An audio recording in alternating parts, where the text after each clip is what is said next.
noticed how enchanting that tune is we sang, the Gaur Arti? You ever wondered why it's so enchanting? For those of you who may not know, I would love to read you the English interpretation, translation. Mahaprabhu is personally presenting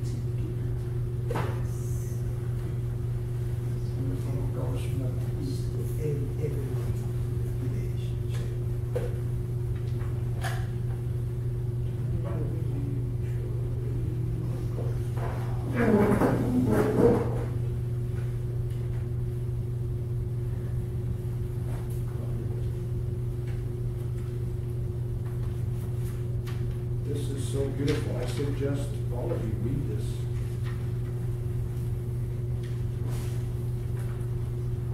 If not every day, often. This is very sweet. This is to explain what's going on as we're listening to this. What does this mean?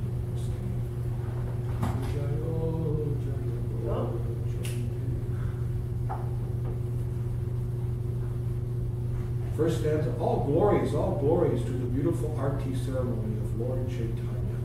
This Gaur Arti is being performed in a grove on the bank of the Ganges and is captivating everyone in the universe. This is an Arti that's being prepared, being performed to Lord Chaitanya.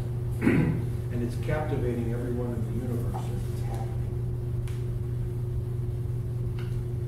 First refrain, Lord Gauranga's beautiful Arti is captivating everyone in the universe. 2, on Lord Chaitanya's right is Lord Jivananda, and on his left is Sri Gadadhar. Nearby stands Sri Advaita, and Srivas Thakur holds an umbrella over Lord Chaitanya's head. Lord Chaitanya has sat down on a jeweled throne, and Lord Brahma and the other demigods are performing his Arti. As Narahari, as Narahari Sarakara and other associates of Lord Chaitanya fan him with chamas, Sanjaya Prabhu, Mukunda Datta, Vasugos, and other devotees sing sweet kirtan. Conch shells, bells, and kartals resound, and the mridangas play very sweetly. This kirtan music is supremely sweet and relishable to hear. How extremely sweet is the sound of the conch shells and bells. The brilliance of Lord Chaitanya's face conquers millions upon millions of moons, and the garland of forest flowers around his neck shines. Lord Shiva, Sukadev Goswami, and Nard Muni are all present, and their voices are choked with great ecstasy of transcendental love. Thus, Thakur Bhaktivinoda envisions the glory of Lord Sri Chaitanya. Bhaktivinoda Thakur wrote this Godruma-dweep, which is an island right across from Antarctica, where Mayapur is. And someday when we all go there, I'll take you on a tour of Bhaktivinoda Thakur's home, where he wrote this and many others. It's still there today, and very exquisite, very wonderful place to visit. So I just thought maybe not everybody's as familiar. We take things for granted, and we shouldn't. We should relish every word. So when we hear this, we're thinking, oh, this is so wonderful. And then I think maybe there's others who don't know. What does this all mean? So we shouldn't take it for granted. The more you hear this prayer and read this prayer, the more you will envision this beautiful Arti that's going on the banks of the Ganges.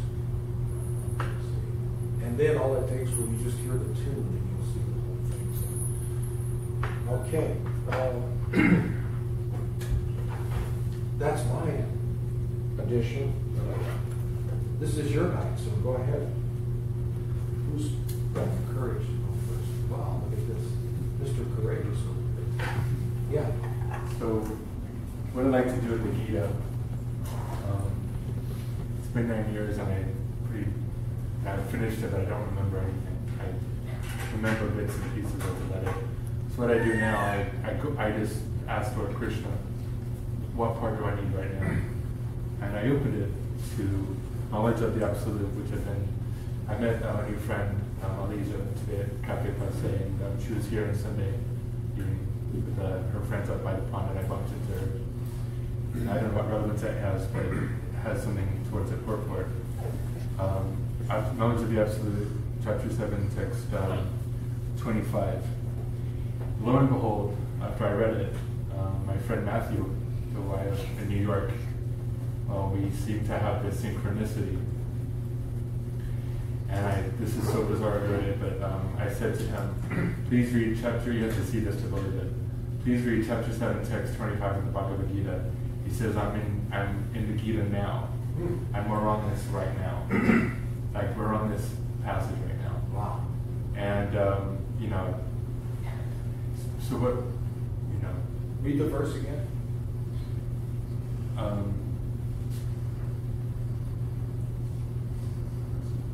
I am never manifest to the foolish and unintelligent. For them I am covered by my internal potency, and therefore they do not know that I am unborn and infallible.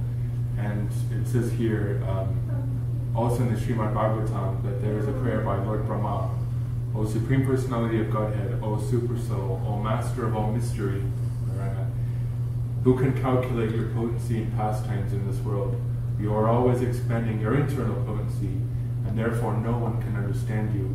Learned scientists and learned scholars can examine the atomic constitution of the material world, or even the planets, but still they are unable to calculate your energy and potency, although you are present before them. And my goofy text to him was, Lord Brahma knew about scientists and, atomic constitution. And, he wrote back, he said, we're doing this right now. Like, he sent me a photograph. Yeah, scientists aren't new. There's always been science. Gotcha. I'd like to read the verse that says, Naham prakasa sarvasya yugamaya samarupam mudoyam na abjanati yugamaya mudoyam na abjanati. Yes? Yeah. Naham prakasa sarvasya. With him, with Matthew being in New York City, and I'm in Tucson, Arizona, what's going on? Like, I just happened to pick this, and he's in a Bhagavad Gita class doing the exact same thing, 3,000 miles away. Well, that's amazing. Well, it is amazing. Srila Prabhupada taught us to expect miracles. When we are in mundane thinking, before we become enlightened, before our faith develops into knowledge, then certain things may be amazing to us. They will always be amazing, but you begin to expect amazing things. And you may realize that amazing things will always happen. There's no such thing as coincidence. There is no coincidence. Not a blade of grass anywhere in the 14 worlds moves without the sanction of the Supreme Lord. So that doesn't mean that it's his desire that everything that happens, but it's possible because of him. So to think of something that's coincidental means to eliminate a supreme controller. In other words, there's nothingness. There's just the earth and him in New York and you in Tucson, and it just so happens. No, it's not. So the devotee gets to the point where he sees Krishna everywhere. The more and more you practice Krishna consciousness, the more you see Krishna.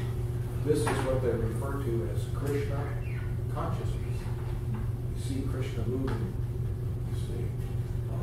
Once the knowledge sets in, you realize, how can I do some nonsense?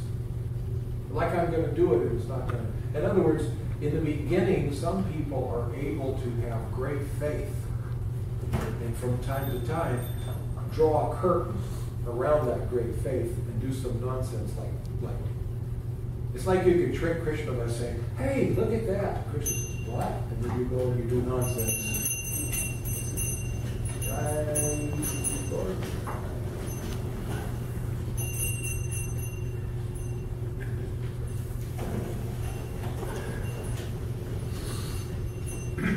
You we're in a foolish stage, we think that, oh, I can fool him and trick him. You see. So in other words, I'm having an atheistic moment. See, I'm stepping out of my faith. I'm stepping out of my knowledge. I'm going to have an atheistic moment. Like I can get away with anything. How's that possible? Maybe I can lie to him and he'll believe me. And I'll get away with it.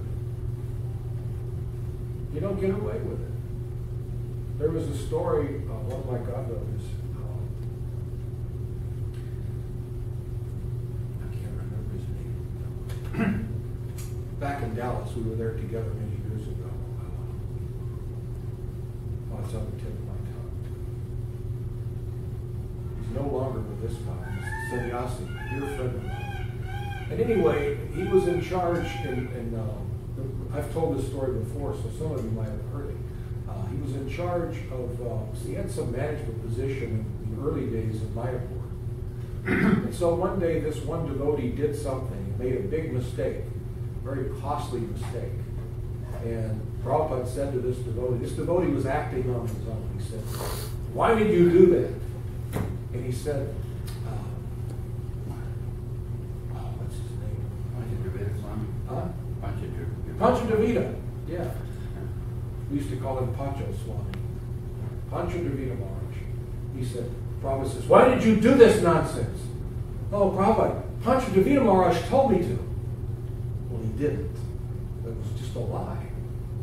So Prabhupada said, "Oh, yes? Tell him to come here." So Panchadavita Maharaj comes in and says, "Yes, Prabhupada?" Panchadavita Maharaj, Prabhupada says, "Why have you done this nonsense?" But Prabhupada, silence. So just for this, no more management for you. Tomorrow you go work in the fields. You plow. So here's a young boy. He's from New York, Jewish. He's a New York Jew. He grew up in the concrete jungle of New York City.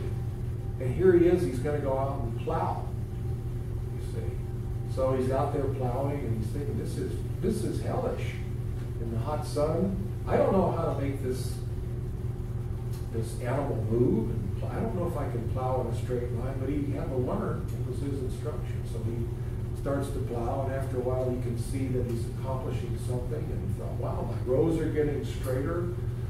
The bull is moving when I say go, and he's stopping when I say not to. And after a few days he looked back and he saw what he plowed, and he thought, wow, this is interesting. And then after another week he saw that they had planted, where he plowed, and he's still plowing, and it's starting to sprout. And he's getting great satisfaction. So after a couple of weeks of working in the hot sun, this devotee comes to him across the field, and he's out, and he's midday, and he's all sweaty and dirty, and he says, "Prabhupada wants to see you." He said, "Really?" He said, "What, right now? Do you still have time to take a bath?" No, he wants to see you right now. So he ran up to Prabhupada's quarters, he dusted himself off as best as he could, and he went in and said, "Yes, Prabhupada." Prabhupada said, "So," big smile, "how do you like your new service?" Well, Prabhupada, I hated it at first, but then I got to see how it's developing. I got to smell the earth. I could see what I was accomplishing, and now crops are growing, and it's really not so bad. Prabhupada says, "Oh, very good." Prabhupada says, "So, you have something to say?" And Maharaj says, "Yes, Prabhupada. I just wanted to say that I didn't do what that boy said I did. Just so you know." And Prabhupada said, "I knew that." He said, "You did?" And Prabhupada said, "Yes. I just wanted to teach you that there are so many things you did, you thought you got away with." So, the moral of the story is that we may think that I do something, or I mislead somebody, or I lie, or whatever, but it's recorded. What goes around comes around. So later on, someone may lie about you. They may tell a lie on you. And here you are caught. And everybody believes them. So, how should you react? Should you think everybody's a jerk? These are all fools and idiots. I'm being wrongly accused, but a victim. Or should you realize, yes, it's catching up with me. And I'm so lucky, and I'm so pleased that I'm not getting the full dose of what I owe. You know. So, there's no such thing as a coincidence. And we should avoid these atheistic moments. It's a temporary atheism. Where we think, oh, what a coincidence. Well, wait a minute. Who did you just forget? Krishna. You know, we always pray to Krishna, oh my dear Lord Krishna, please allow me to always remember you and never forget you. That's what we pray. That's what we want. But sometimes we just forget it. And thinking, how did that happen? You see? With my mind thinking of him, and clearly he's in a Gita class in Brooklyn, with us being engaged in Krishna, and yet with that happening, my mind comes from a place of, there's something really deeply constructed in this purport that you're definitely meant to know. Or is it just Krishna's way of saying, I'm here? You know, is it? Figure out what he's trying to tell you. Study the purport. And, analyze. What's the message? And if it's only, hey, I'm here, I'm just trying to get your attention, then that's very nice. Because he freaked out too. He's like, how are you telling me this when we're doing it right now? Maybe that's the message. Yeah. So, we should always be paying attention. We should analyze what's going on around us. As we get closer and closer to Krishna, as we get more and more Krishna conscious, we're seeing that we're dealing with him every minute. We don't have any temporary atheistic moments where we forget about him. We're amazed, but we're only amazed that he did what he did when he did it. Not that, how did this happen? Well, what about God? The supreme controller, So the devotee always remembers the presence of God.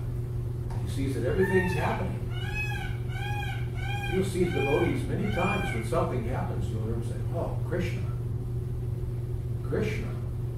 Recognize that this is Krishna. Krishna's he's getting my attention. Otherwise, I might have forgotten. I might have had one of those moments where I forgot. See, we want to first of all minimize those, and then eliminate those moments when we forget Krishna. Now, to somebody, some people may say, but that's really a whole lot of God. I don't know if I want to deal with that much God. All day, every day, everything that happens, God is always there. But why would we think like that? Anybody want to venture a guess? Why would we think like that? Huh? We want to do our own thing. And it might have to do with, I don't know, what you see, maybe Maya? Something nonsense. So therefore, this idea of me getting real close, arm in arm with Krishna, if I'm in illusion, doesn't really appeal so much. See, kind of sweet and flowery to talk about, but to have that guy on my arm all the time, to have his arm around me, sitting next to me all the time, wow. When am I going to get time to do my nonsense? You see? So, we'll get over that. We have to wait and continue to chant and continue to taste the ISKCON sandwich.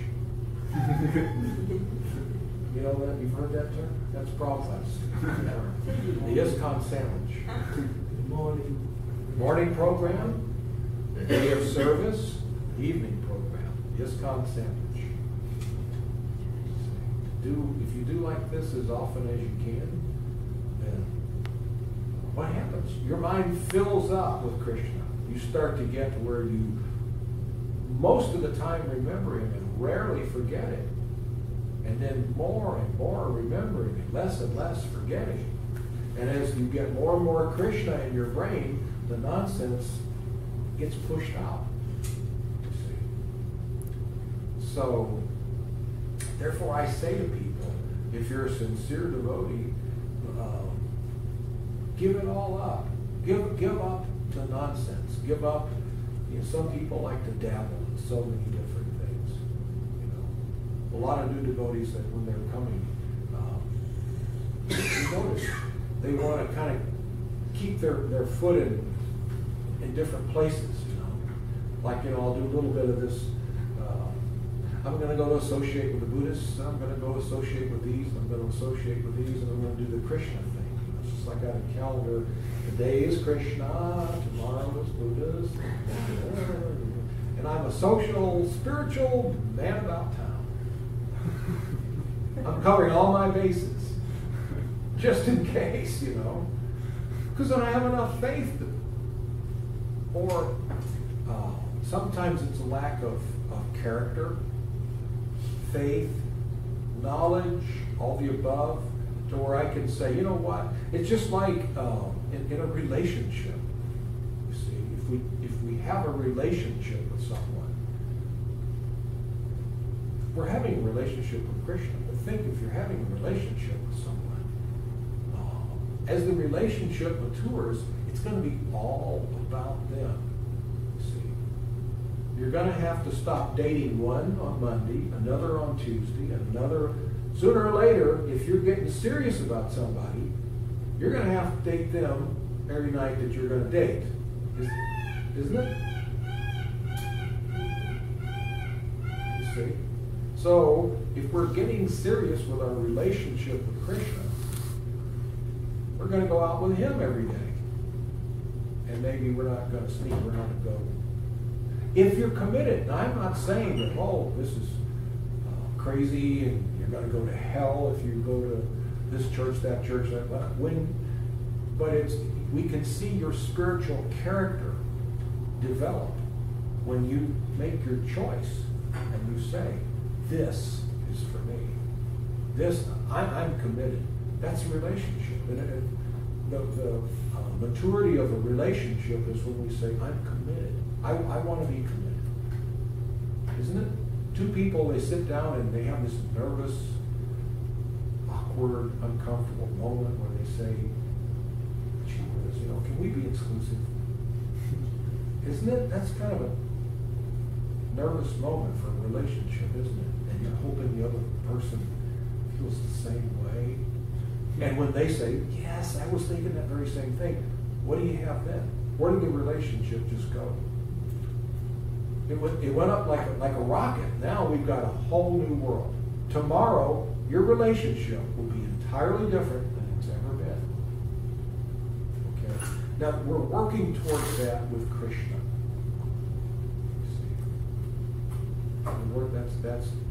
That's the goal. That's what he wants. Now, it may not be what you want now, but that's what he wants. He wants you to be exclusive. For one who exclusively, for what is that verse? One who worships me exclusively. What is that verse you're talking about? Last time we read from 12 chapters of Bhagavad Gita. Yeah. This is 12 chapters. Yeah. Maybe 5 or 6 verse. I haven't one of those. I haven't 5 or 6 seen verse. Is there book? Yeah. Yes. Go to the 6th verse from 12th chapter Bhagavad Gita. 12th chapter? Yeah. 12:6.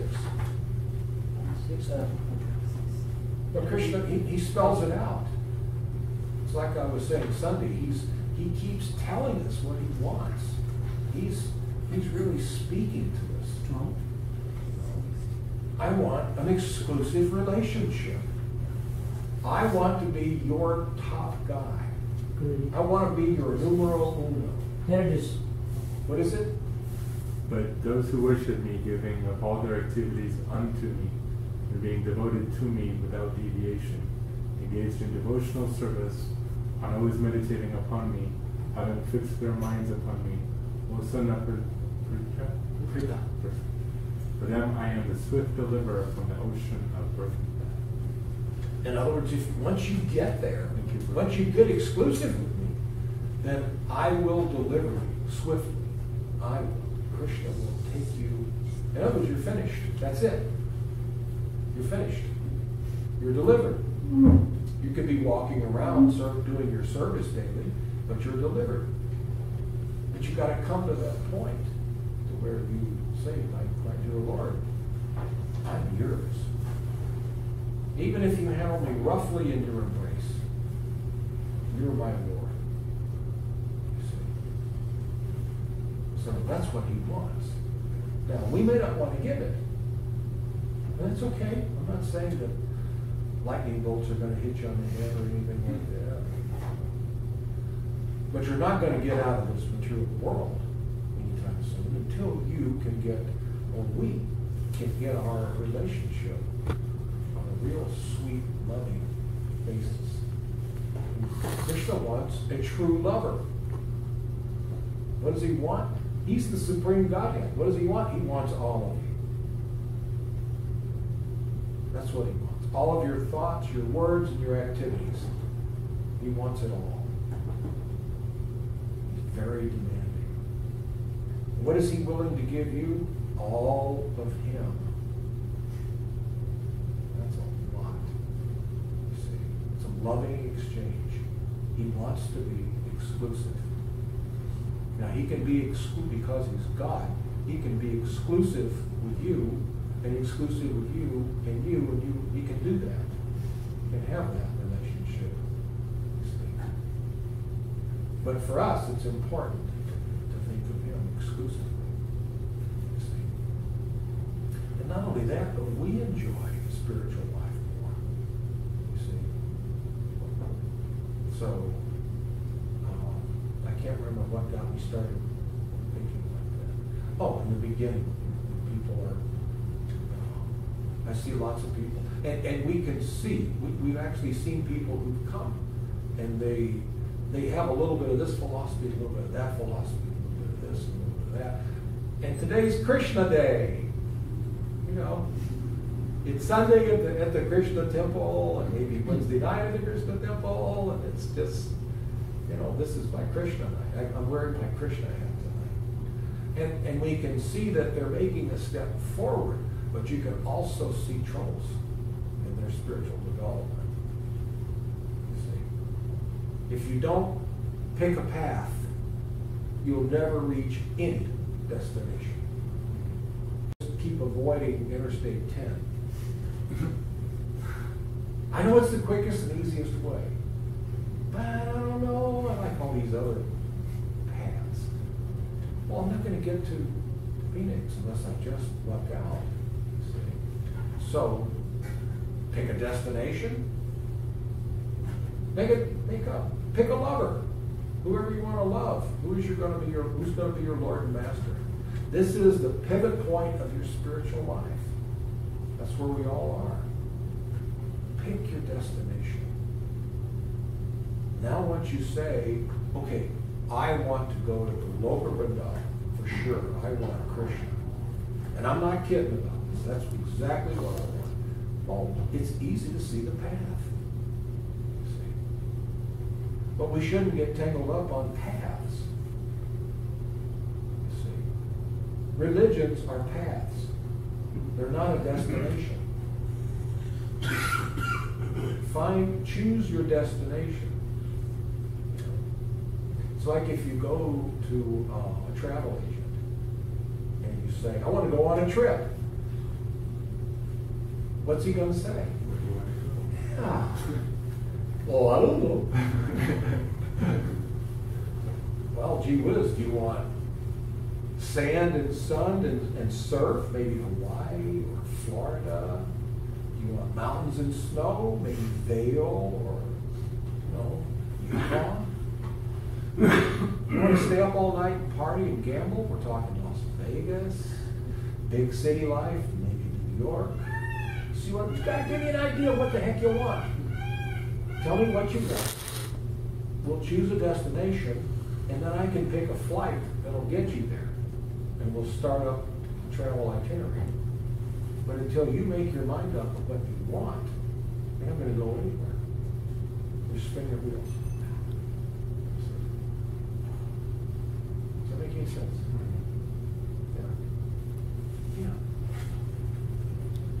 Yeah, it all makes sense. So on this, we're born, and then we're indoctrinated into Christianity, and then we're indoctrinated into, maybe Eastern philosophy. And then we become adults, and then we're out on our own, and then we just start discovering things, and then we're pulled in one direction, or we're pulled in another direction, and then it's like we're just learning about all these things there are in life, and maybe Christianity wasn't enough. Maybe it didn't fulfill us enough. So then we are searching for something more. Yeah. And then, maybe we've never been introduced to Krishna, and maybe our friends say, oh, why don't you check out this Buddhist temple? Or why don't you go here with me or here? And so you're like open and you're checking out all these different philosophies or whatever. And then, so don't you think life is kind of a process where we like learn and grow and understand and then say, I don't want that, or yes, I want that, or, just like relationships. You meet a guy, you don't know if you're going to like him or not until you spend time with him. And then you may meet another guy and say, oh, I like this guy too, but, and then you spend time with him and then you say, oh, no, I don't want anything to do with it, So it's just this process that we go through in life of, understanding what we want and figuring out what we want, what we don't want. Finding yourself. Pardon? Finding yourself. Well, yeah. And so I understand what you're saying about, like, go to Krishna and he's the only one and that's the path. You need to be devoted to only that. But, generally, maybe when you were younger, maybe you were searching and you went down different paths to figure out which one you wanted to take. And then you found it, and then you knew that that was the one. Right. So. Yeah, I always say to people, that say, well, I've tried this and I've tried that and this and this and this and so many. And I said, yeah, and here you are. Yeah. You're here. So the question is, are you just passing through, or is this what you want? So, not that we want to force anybody, right, because there are different relationships with God. You see, this loving, hugging relationship with God may not appeal to everybody at a particular point in their spiritual development. Right. You see? They may not be ready for it. That's right. Yeah. They may not be ready. They may not be at that I level. want God arm's length for maybe down the street. I don't know if I want to deal with him every day. Every second of every day. Gosh. Be accountable. Sunday is, I'll give him all day Sunday, but boy, that's half my weekend for that. And I'll give him a little bit on Wednesday night. Gosh, you realize how much TV I'm giving up to give this guy. I'm not giving him Monday because that's football night.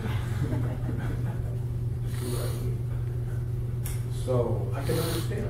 And it doesn't mean that we're puffed up and thinking, we're so much better than you. No. It for your realization of yourself and for your stage of self-realization, you may not be ready for this Krishna. Well, yeah, and it's not really that. I just think that, like, then you have your family that say, oh, you're at a Krishna place, and then they're like, that's a cult, and then then you feel like they're just going to disown you, and then today I was reading in the book you gave me. Bhakti Yoga. Bhakti Yoga, yeah. I was reading that book, how it talked about how really when you come to Krishna consciousness, you don't have a family. Your family, you don't, your family is Krishna. And then it said that, if you want to come to me, you don't look at all these other philosophies, and you just like you're saying, and you don't, you just come to me, Krishna, and then something about being initiated. But we still have a family. But we see the family differently. We're not worshiping the family. Right. Why should we distinguish so much? Of course, we're thankful to our mothers, who served us so much, and our fathers who supported us, and all the people who have helped us along in life. We're thankful to them. But we need to get to the point where we can have respect and love for all living entities. Even if they don't approve Krishna consciousness. Exactly. Well, and about the family thing, I mean, there's a time when you have to fall out of the nest. Oh yeah. Fly. Yeah. I mean, it's like they did. You need to. They did, and they formed their own family and had their own kids, and lorded over you till you grew up. And to zoom out even larger, how many parents and families have you had since time immemorial in these universes? But you don't know them now. They're gone, and so that attachment's what roots us and binds us. So, as Gurudev was saying, when you realize the Paramatma within everyone and deliver everyone as your family, now that's where it's at. So your family is still your family, but you're seeing it with a broader view. Yeah. But let's say you no longer have anything in common to talk about. If all you talk That's about is perfect. Christianity or Jesus, and then now if you're not associating with that as much or not at all, then maybe you just don't have that connection you used to have. So to me, as I moved through that cathartically, that was progress to me. Right. It's kind of like going to U of A, which is wonderful, and then going to Harvard for a master's, and that's like an upgrade. Right. Yeah, and some people, when you use that comparison, they become offended. Are you saying your religion is higher than mine? I'm just saying my destination is different. The relationship that I want with the Supreme is different. Because if you wanted the same thing from him that I want, then you would be dying for more information. Give me more information. It's just like if I tell you that I've got somebody that if you say, keep your eyes up, keep a lookout for a husband for me. I'm looking for a recommendation for a husband or a wife or whatever. And I say, okay, I've got one in mind. I know I found the perfect mate for you. What's your reaction going to be? Tell me something. Tell me more. Is he short, tall? Got any pictures? You see what I mean? Tell me something. Like right now, you're telling me that there's this great person. He's great. And he's good. But you haven't turned my love on it yet, I'm excited, but give me more information.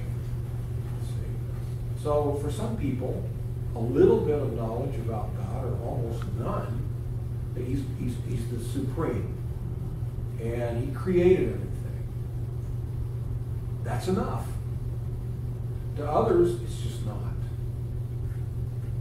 We want more knowledge about this Supreme Person.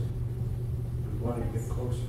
And that's what I was asking last night. I said, why is it that everybody's not here? If this is the house of God. That's what I've always wondered. $50 billion question. Yeah.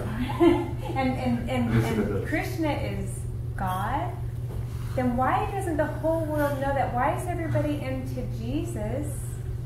Or, whoever they're into, but how come if God is really, really, really the supreme Godhead, And how come people don't know this? How come they're...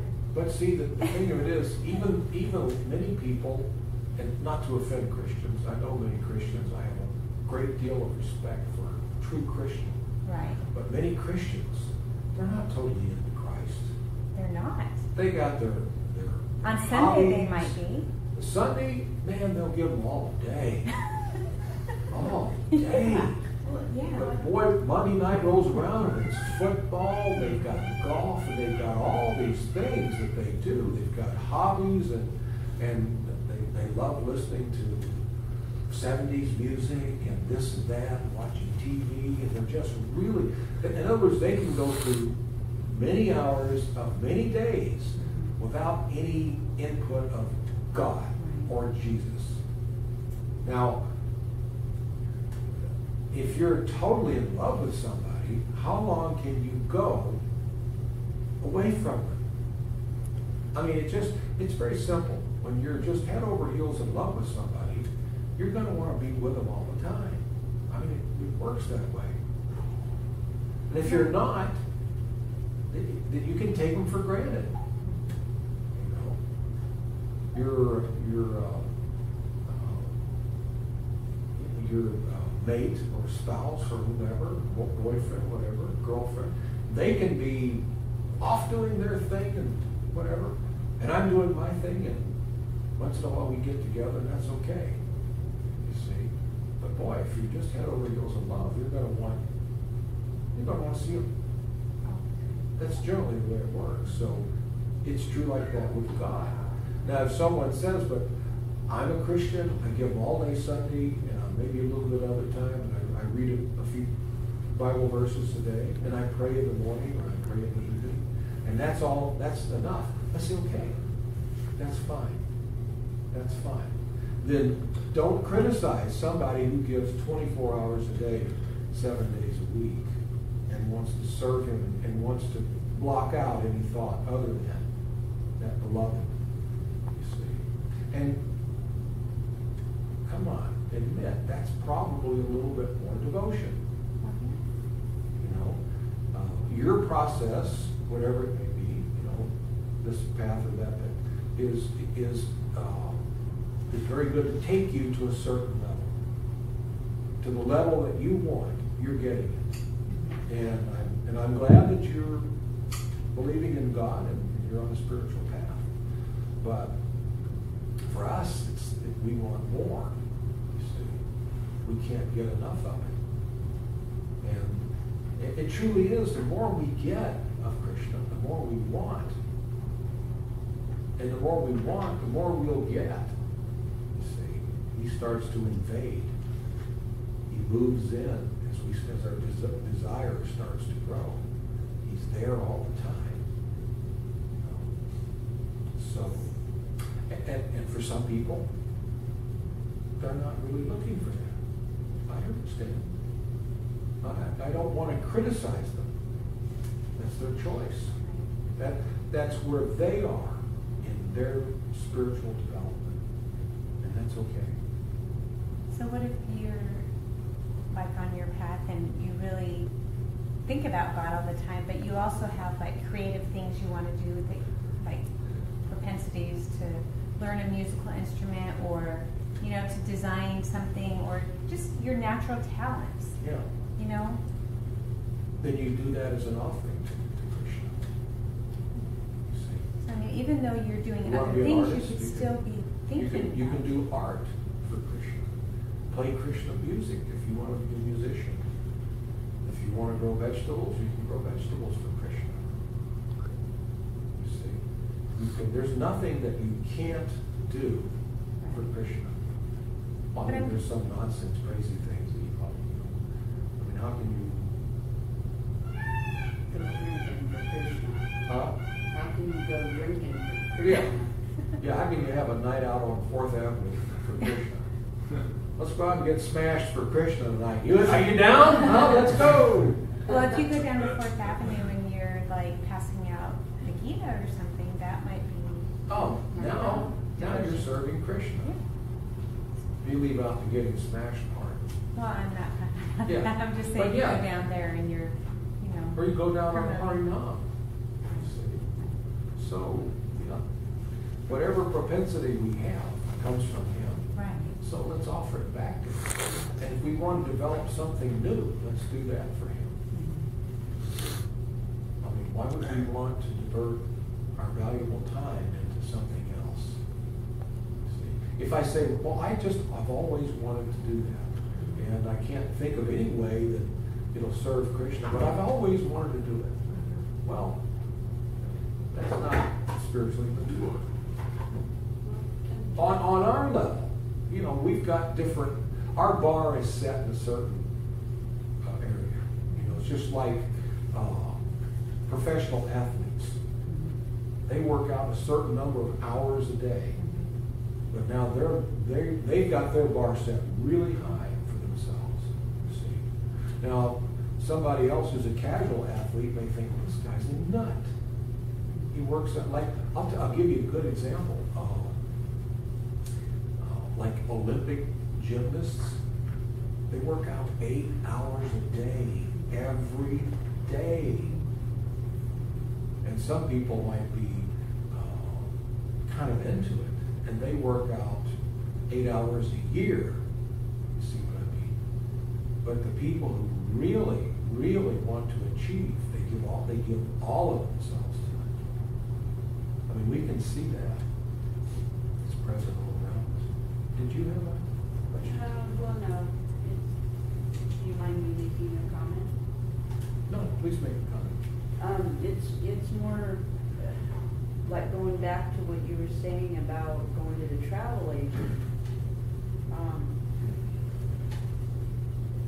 Some people that are just into God on Sundays, they're not materially exhausted, or else they wouldn't be doing all these different activities.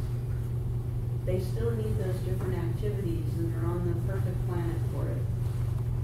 So when you're materially exhausted, and you realize that Kali Yuga is just getting worse, it's just getting uglier, and it's, why would you want to come back to this planet in the future? That it's time to pack your bags, even though it might even be hard. It's like, I'm going to miss it, I'm going to miss this, I'm going to miss that. But it's time to go, Well, that's So a good there's other observation. That's exactly right. ways to, You have some people who are still attached to the Right. material energy. I mean, I go through that where there is a sentimentality about it. It's like, wow, the world used to be a better place. It's until Satya Yuga, is it? I mean, it's just kind of over. Yeah. It's over. Except for the devotee. You see, well, Right. for those who want to develop. I'm talking about being, enjoying on this planet. Oh, that's finished. It's over. But this is a good time. Kali Yuga is a really good time for people who want to develop spiritual life. Right. Because the world isn't so attractive now. The things have changed. I mean, Kali Yuga doesn't have any advantages to enjoyment. See, Satya Yuga had many more advantages. Prior Yugas did. So, but we've got this golden age of Lord Chaitanya that we're in. And it's kind of like all the secrets are out. Lord Chaitanya says, hey, chant Hare Krishna. Come back to Godhead. It's like, I'm going to open a 10,000-year window. And you don't need any qualification whatsoever. If you're the lowest, most fallen sleaze there is, then I'm your friend. Come along. You see? Don't come from a Brahmin family, no problem. You see what I mean? So we're in a really good time right now. So what we're trying to do is to maximize this golden age of Lord Chaitanya by giving it to everybody. Now, most people we offer it to are going to say, thank you, no. That's a no. Some people are going to toy with it and then reject it. But many people are going to accept it and dive into it. But Srila Prabhupada said it's not for everybody. It is for everybody, but it's not for them for where their minds are right now, for where their consciousness is. You see, it's a get out of jail free card. No qualification, nothing. You didn't have to spend lifetime after lifetime perfecting it, whatever. You don't need any of that. Nothing. Totally sinful. They have enough sins that would send you to hell for an eternity. That's okay. Come along. Chant this Hare Krishna. Go back to God. Zero qualification. Zero demand. Every religion agrees on God. God speaks here, he speaks in other texts, but it's like what Krishna says in the Bhagavad Gita, out of millions of men that endeavor for me, out of hundreds of thousands, out of thousands, out of hundreds, out of all this number, only one will barely know me. So Krishna, even amongst those who become perfect, hardly one knows me. They become perfect in yoga. They can move their life hairs to the top of their head, choose the moment that they're going to leave at an auspicious time and go merge into the Brahmajyoti and stay there until they get sick and tired of it and come back. They don't know Krishna. This is a really, really good time to be alive. And in this yuga of Kali, most people are being cheated. Krishna left 5,000 years ago, the cycle of Kali began. So in this age, most people are being cheated. And so, our senses in this yuga is to have fun, go play, and not really be scholarly, where, this is why 1.2 million people are in here. That's the population of Tucson metro area, because everyone's engaged with their senses.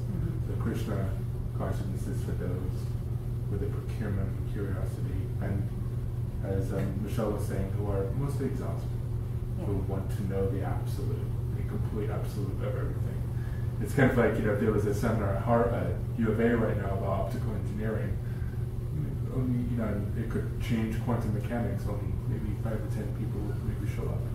Because most of us don't want to know that hardcore knowledge about God. And as Gurudev is saying, in this knowledge, Krishna is just revealing everything. How about millions of men? Only one may know him. Well, then why is it that, in Christianity, everybody knows about Jesus, everybody goes to church, but then if Jesus is the Son and Krishna is the Father, then why don't people, know that? I didn't know that for a long time. Why don't they know it? Why don't they give respect to Krishna, who's the Father? Well, because those who lack spiritual advancement, who can see beyond the body, the bodily designation, and it's a spiritual club. In other words, if you're talking about a God that's not mentioned in my book, but he is mentioned in your book. He's the father of Jesus. Yeah, but the father of Jesus is not named Krishna.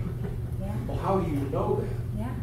Krishna, the all-attractive one, the reservoir of pleasure. Doesn't that sound like a good name for God? Well, they just want to reject it because it's a one-upsman. Why would I want to be one up on you. I've got my religion. It's the only. I think a lot of it too is just the way we've been raised, conditioned. It's our culture too.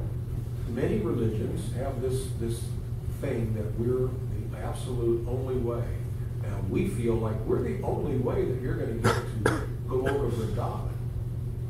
Now that's a rare place and a hard place to get to sit next to Krishna and hold his hand. Have a loving relationship and look at that beautiful face. See? Well, why isn't Krishna in the Bible? I mean, he is as God, but not his name, so that people would have that association that he's the Father. Well, this word Christ comes. It wasn't. Nobody ever said. Well, actually, there's another thing. historically, there never was anybody named Jesus Christ. This word Christ, his name wasn't Christ when he was walking on the planet. It was given to him later on. His disciples, later on, let's see, who was it? Paul. See, Jesus was not deified in the first Matthew, Mark, and Luke, in the first 3 books of the Bible. He's not considered God. That came later on. You see, Paul's the one who really felt the need. Now, Paul never met Jesus. He never laid eyes on him, never had his association. But he kind of claims that, but he came to me. You know, he just kind of came out of the sky. There he was. So, I don't know. It's kind of tough for me to believe. You know, it's like 100 years after Jesus left, and so you saw him, and now you're going around telling everybody that he's God. He wasn't God up until that point, but now you're saying he is. So, anyway, the word Christ is something that was given to him later on. And it comes from the Latin word Christos. And Christos comes from, what is the language? Krista, which comes from Sanskrit, Krishna. You see, it's the anointed, all-knowing one. You see, he wasn't, no one in his time saw him as God. He didn't come here to be God. He did many wonderful things, but we're looking past what he stood for, his philosophy. You see, if you see how he lived his life and what he said to people. Yeah, and even like in the Bible where, it says that he ate meat or drank wine. Well, it doesn't say that he ate meat.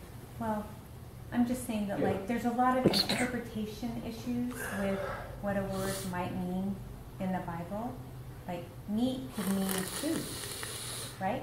Yeah. Or wine could mean 2,000 drink. years ago. Well, God ate meat and God drank wine, so we can drink wine. Yeah. And really, I don't think he did. Well, there's the wine of 2,000 years ago. Probably it had enough alcohol to preserve it. But it's just like the beer originated in Europe. I believe it was Germany, but I'm not really sure. But the reason why is the water supply was impure. So there was a process of making beer to make water pure, and they weren't shooting to have any alcohol. Right, it just happened. So it had very little, if any. Now, through the centuries, a little bit more, and Friday nights and party, But in the beginning, beer was just something that you could drink. It was pure, and it was made from grain, so it had some wholesome nature to it. So. But like that little pamphlet I have, it says, "You mean that's in the Bible?" And it's by the Krishna consciousness. Yeah. And it's just a little yellow pamphlet. You probably have seen it. I have. Yeah. And it says, "You mean that's in the Bible?" And then it goes verse by verse what it says in the Bible and what it actually, means in Krishna consciousness. Yeah. And it talks about how the interpretation can be so off by what we see in the Bible and how we perceive it. And we see the word meat in the Bible. Okay. 20 years ago, not 2,000 years ago, the word awesome didn't mean what it means today. Awesome meant like if I saw God, I'm struck with awe. It's awesome. But today, wow, your earrings are awesome. Your shoes are awesome. Your phone is awesome. Your car, the weather is awesome. Everything is awesome. And there's a reason for. I'll get into that later on. But it's a word that we use. So if we read something that's written today, 100 years from, not 2,000, but 100 years from now, people are going to say, "Wow, this guy had a telephone that was awesome." Or we don't know what awesome's going to mean in those days. Some words have completely turned around, like terrific. Terrific, that's terrific. But if you look it up in an older dictionary, like back in the 50s, it means full of terror, horrifying, terrorific. We completely changed it, 180 degrees. For whatever reason. Somebody was hip at the time and then slang. It's just like things that were cool, groovy, good, neato, turned to bad. Well, that's a really bad car you've got.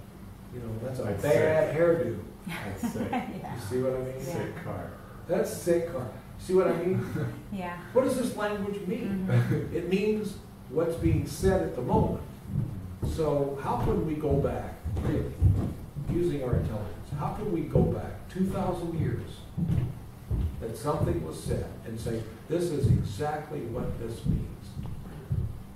And this makes me incredibly unpopular with some circles, but I believe that Jesus of Nazareth was a Shakti Devi avatar that came here to instruct people. And I'm completely understood on that. Like I do. I believe that, like historically, that he's a real person.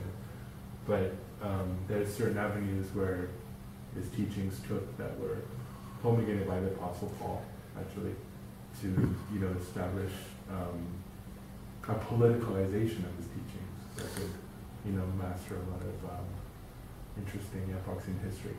We can elaborate more on that, but Well, it's easier to argue religion if you say, well, okay, let me see, I don't know, he's God. Really? Yeah. So, in other words, I get away from his philosophy. I don't remember learning a lot about Lord Jesus' philosophy in church. Maybe I went to a bad church, maybe I wasn't paying attention, I don't know.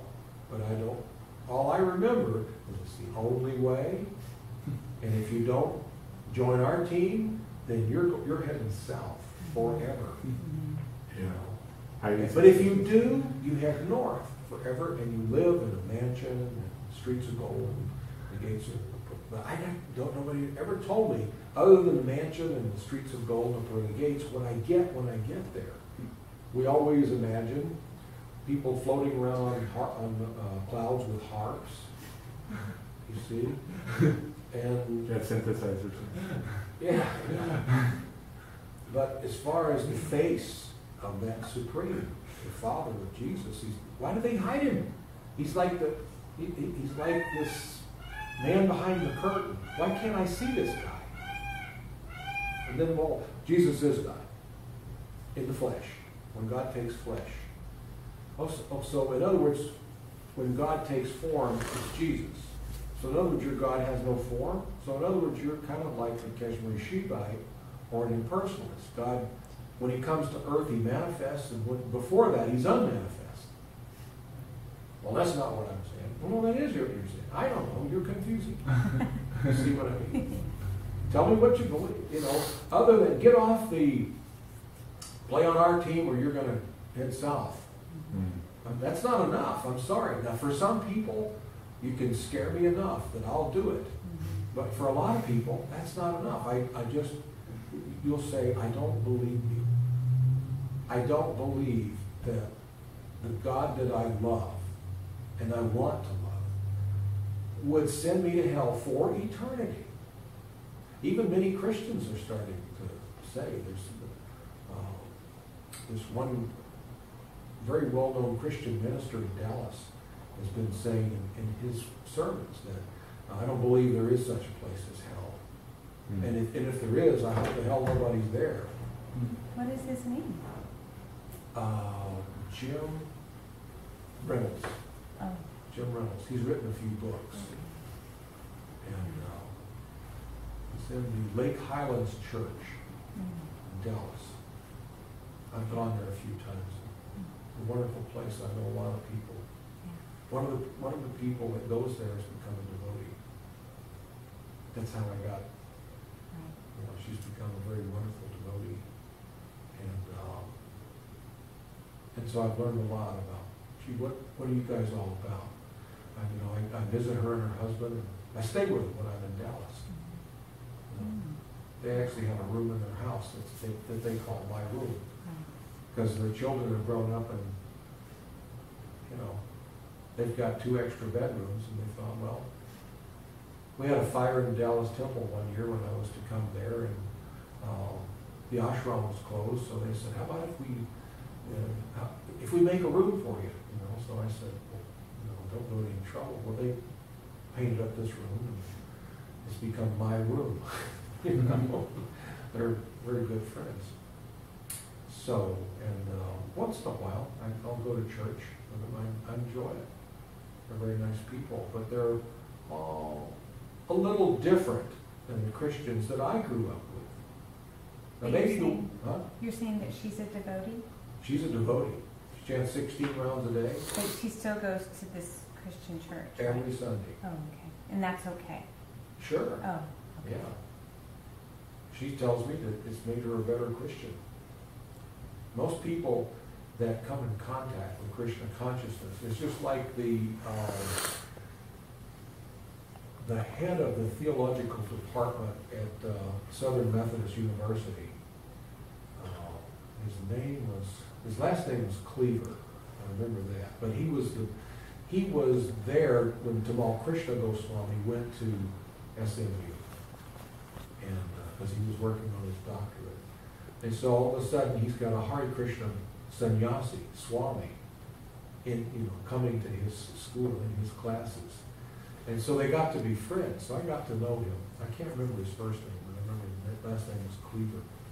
And so I asked him one day, we were having lunch. I was having lunch with him and Tamal Krishna Maharaj. And I said, so what do you think of this Hare Krishna? And he said, it's made me a better Christian. He said, I want to learn. He said, I've seen, after seeing you devotees, my deficiencies in my relationship with Christ, with Jesus.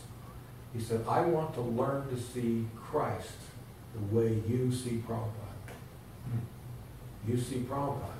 You're not even saying he's God, but you have devotion, respect, and love, and admiration, and all those that I found very deficient.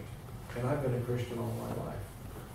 He said, so my eyes have been opened by the association of Tamal Krishna Goswami and the devotees.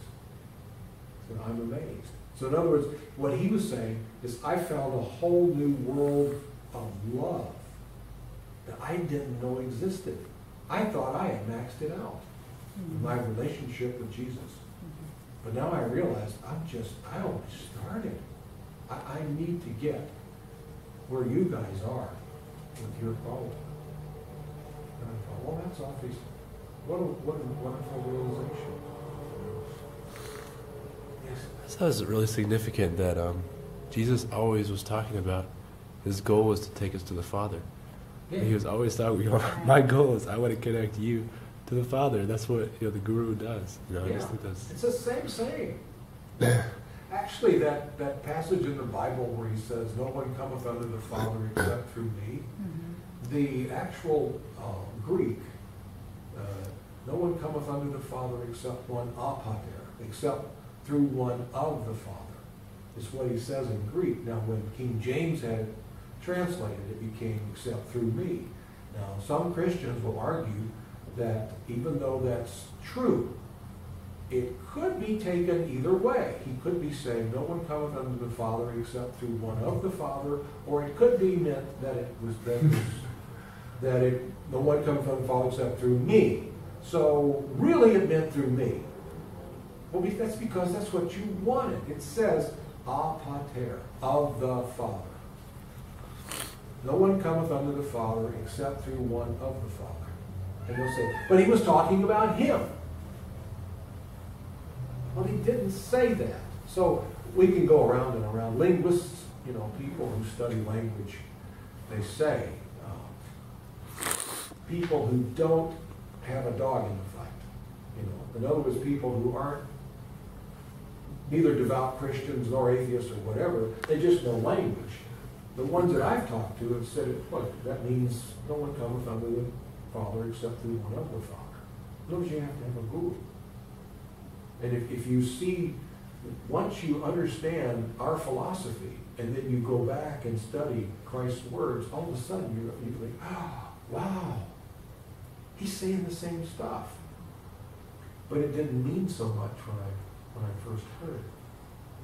One of the most mysterious things that I find that Christ said is that I can't say it in the elegant prose that it's written in whatever dialect, but he says, there are so many things I wish I could tell you, but you are not prepared to hear them. Yeah. Time, place, and circumstance. I mean, what was going on back then? I mean, we think Kali Yuga's back now. That was kind of like a nice little small presentation of how barbaric people can be. Mm-hmm. And, but there's so much he withheld because people weren't prepared to hear it. So reincarnation was once one of his teachings, but the Apocrypha texts got demolished. I mean, they rediscovered them. But there's so much, Jesus holding up a mustard seed on saying that heaven is no bigger than the size of a mustard. He's talking about quantum physics. These people aren't ready to understand or comprehend that, so. That's true. But, our business is not to agitate. We don't go around saying, well, we're better than you, we're holier than thou. It just boggles my mind that everybody knows about Jesus and gives him all this favor, and then when the Krishna consciousness is out there and everybody rejects it and says it's a cult. Yeah. It's just maybe they're just. Well, Christianity was a cult. Yeah. It's a pagan cult. In its origin. They used to be fed to the lions. It was illegal to be a Christian at one time. Very controversial to be a Christian. Well, if you look at the lineage of where it started and then how many different sects were started and how it all evolved and why it evolved, and it was all power and control and money and all this other stuff. And then really Constantinople and what he did. If people knew what he did, it's just mind-boggling. Yeah. And now here we are. We may be a cult, whatever your definition of cult may be. We say to people, I don't know what your definition is, but after 50 years, we're still here. It's gone. We have 50 years, and typically a religion that makes it 50 years is considered bona fide. If it's not bona fide, it's not going to make it 50 years. Look at the real cults that have come and gone.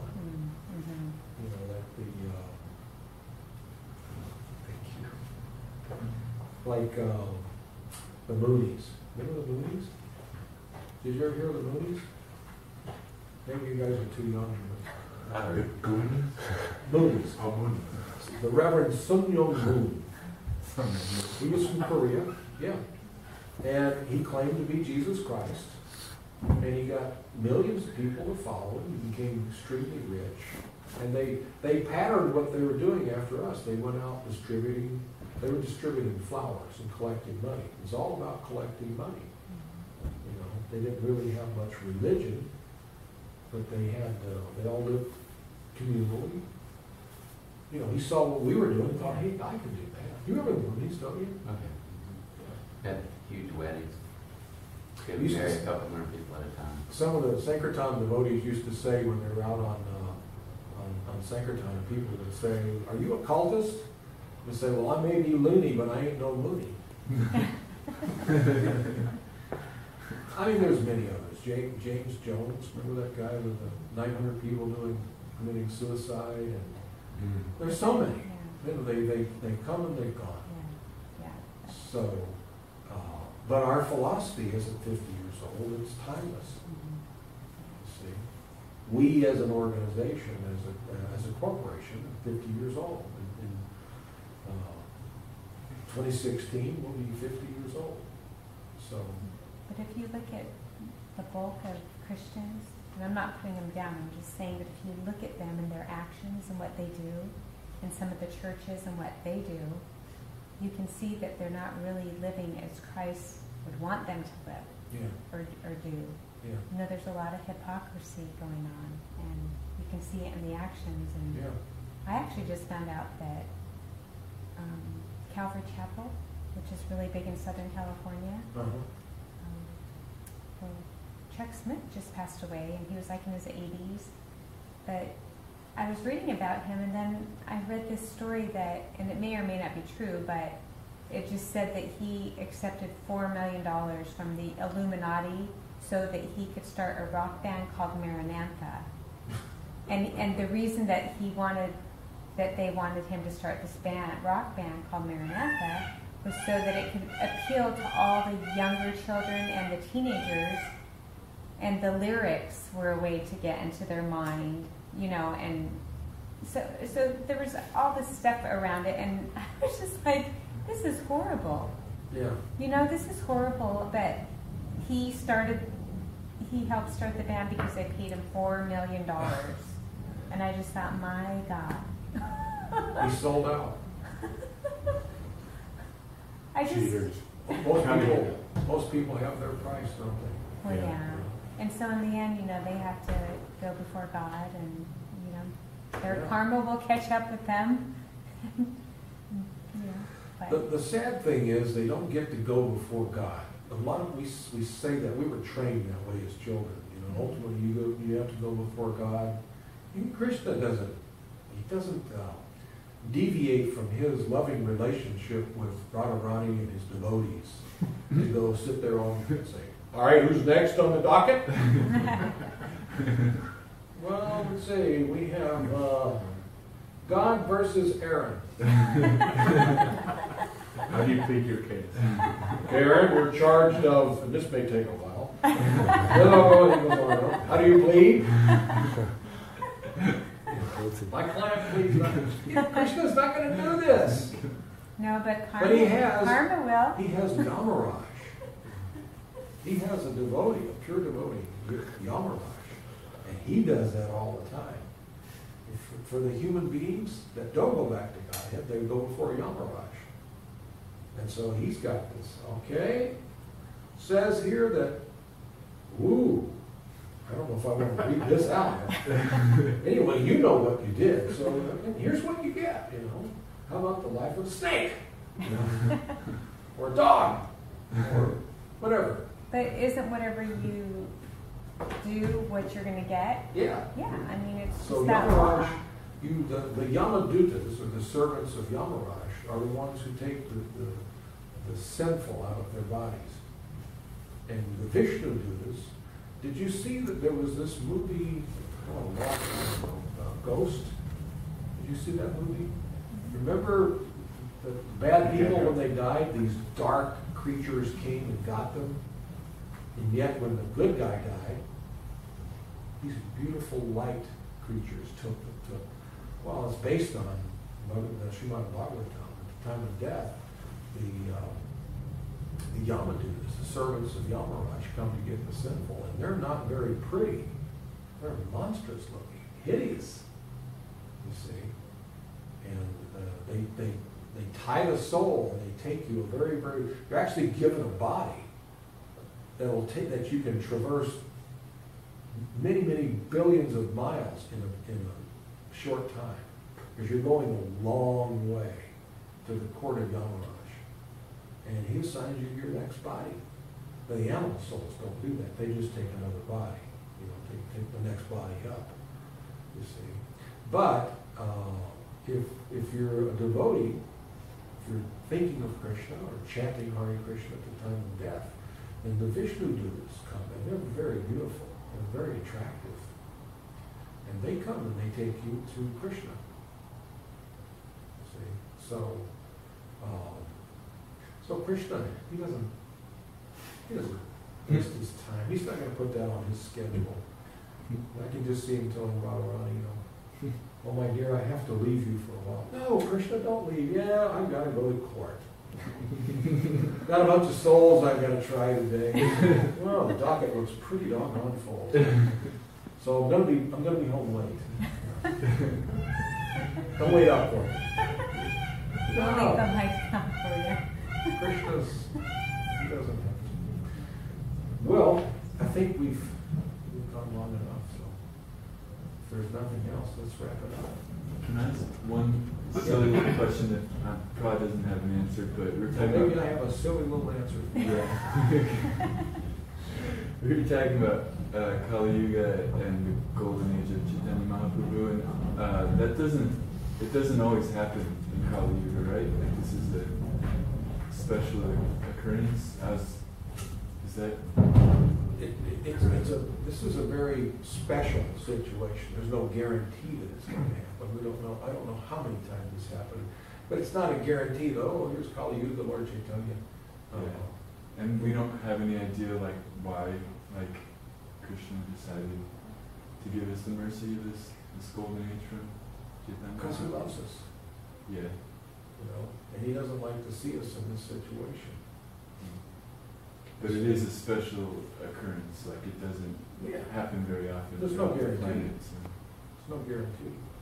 We don't happen with the mercy of the Lord. But, Krishna sees you as you.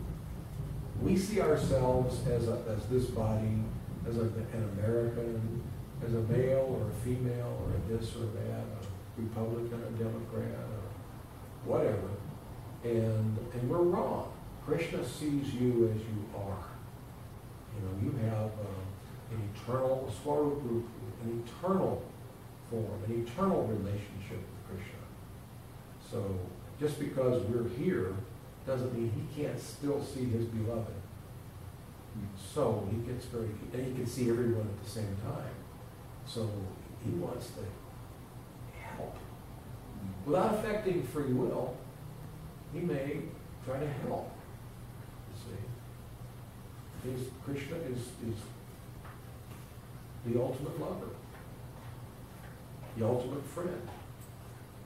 But in that sense, I can't help but to wonder, why doesn't he just all bring us back like that? But I guess the answer is because we chose to leave. What if you don't want to leave?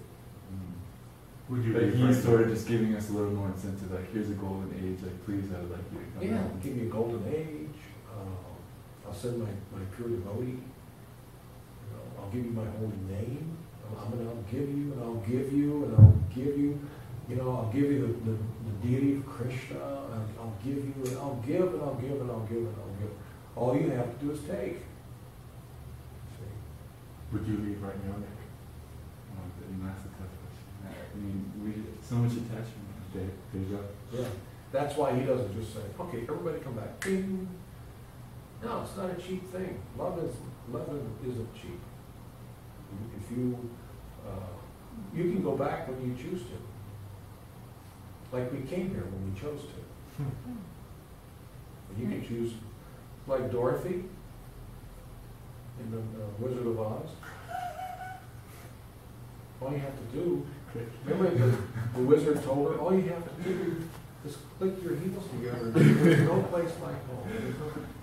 Like she could have done it all along. She could have done it all along. Wasn't it all a dream? Didn't she wake up in her bed with her dream? Yeah, but we don't really know for sure if it was a dream. You see? Mm-hmm. So we can, when we want to go, we can go.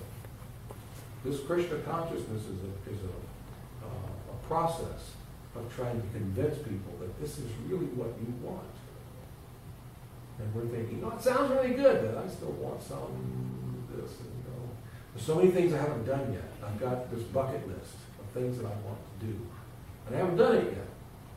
But keep the Krishna thing, keep it ready because I may want it. Not today, though. Maybe not tomorrow. They're all tricks. Yeah, we chose chasing our tail. But isn't it also based too on our karma? When we're Yeah, but regardless of our karma, now we can accept it and go back to Godhead. All we have to do is accept it. Chant Hare Krishna. Take the mercy of the devotee. Take prasadam. It's all we have. All we have to do is accept it. It doesn't matter what your karma is. Krishna says, but when someone takes initiation, their karma is wiped away. When you take a guru, the guru has to take your karma. Between him and Krishna, it's moved, it's removed from. Are you a guru? Oh, yeah. So then... I haven't started taking disciples yet, but yeah. So in order to be in the Krishna consciousness, you have to become initiated through a guru?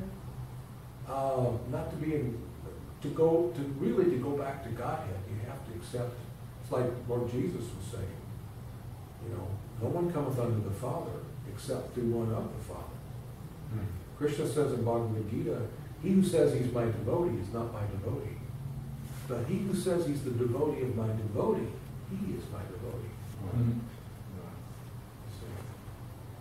So, if we say to Krishna, I want you, but I don't want to surrender to any of your disciples, many of your devotees, and Krishna says, try it again. It's not working. See?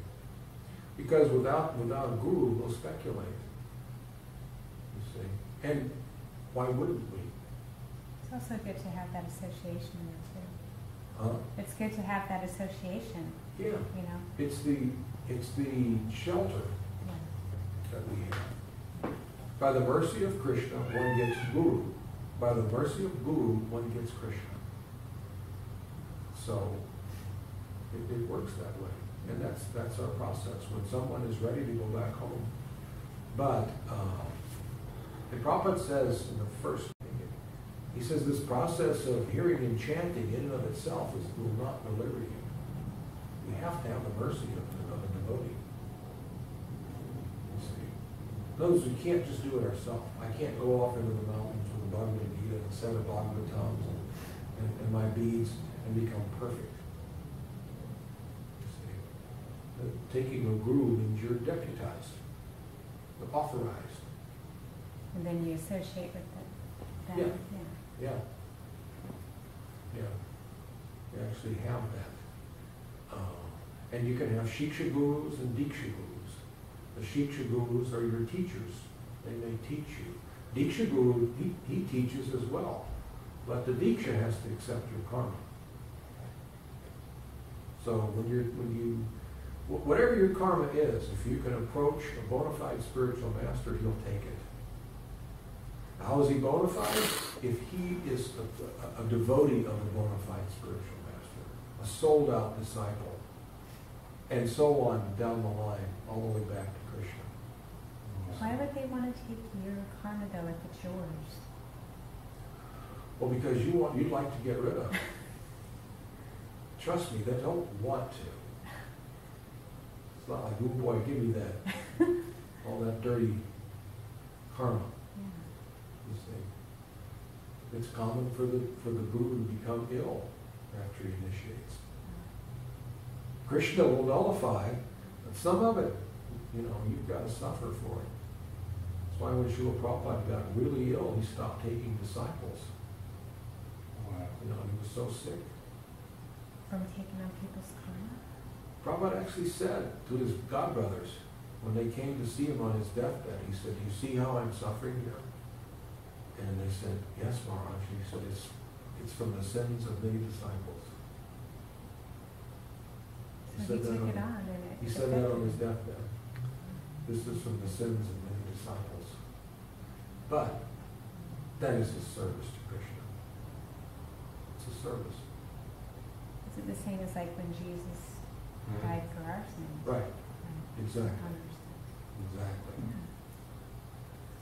That's pretty heavy though. Yeah. Really? That's pretty heavy. That's why nobody, if somebody has a desire to be a guru, then it's not something that you plan. It's not something that you want to go out and do. That you say, oh, it's like an advancement to a higher position. It's a service. Those who are sincere, it comes upon you. But those who are pursuing it just because they want to be guru, I question. Yeah. Wow. Are you sure? And it's not cheap either, because you're promising your guru that you will uphold the 4 pillars of regulative principles. Yeah, and if you deviate from that, you're more or less, the contract becomes null and void of your karma being taken away. I mean, it's like your karma is taken from you. Well, you may lose. You can. Doesn't mean you lose it forever. Right. You break it one time, but if you go away, it starts to become nonsense again.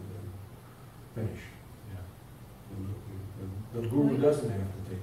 As long as you follow the instructions of guru, he'll take you to Krishna. Basically, he takes you to his guru. When I accept disciples, I'm accepting disciples on behalf of Srila Prabhupada. You see, in other words, they become his grandchildren. I'm his child, and now there's he. So, this is an offering to Srila Prabhupada. Prabhupada makes an offering to his guru, and so on. The souls are moved. This is all working through the disciplic succession. You see, it's like you become part of the parampara, which is the disciplic succession all the way. And the guru instructs his disciples. You become guru too. Someday, the guru wants his disciples to go out and take disciples. Not everybody will do it. But if you preach, then chances are there will be people who will hear what you say if you present it properly, and they'll want to accept you as their guru. Maybe you don't have the plan, or the inclination, or the desire. Maybe you don't even want to. But you can see, this is my service. This is what needs to be done. Propensity for it. Yeah. It's Krishna's desire. I'm the servant, he's the master. So. And it is like a servant, just like Jesus was a servant. He would wash the feet. Yeah. And people think, oh, I'm not going to do that. Yeah. Actually, a leader is a servant. Exactly. A leader is a servant. Yeah. And people don't look at it that way. They say, oh, I'm powerful. You wash my feet. Right. Right? This is why Krishna came as Lord Ramachandra to set the standard of how a king should rule the people. Not the people rule serve the king, but the king serves the people. Yeah. But if you talk to somebody high up in a corporation, a CEO, they would say, I will not wash his feet. He will wash my feet. Right? I mean, it's just that ego. That's just its ego. Yeah. But that isn't but the real meaning of a leader is servant. Yeah. Yeah. Yeah. And it means he has to work harder to serve. Yeah. The responsibility grows.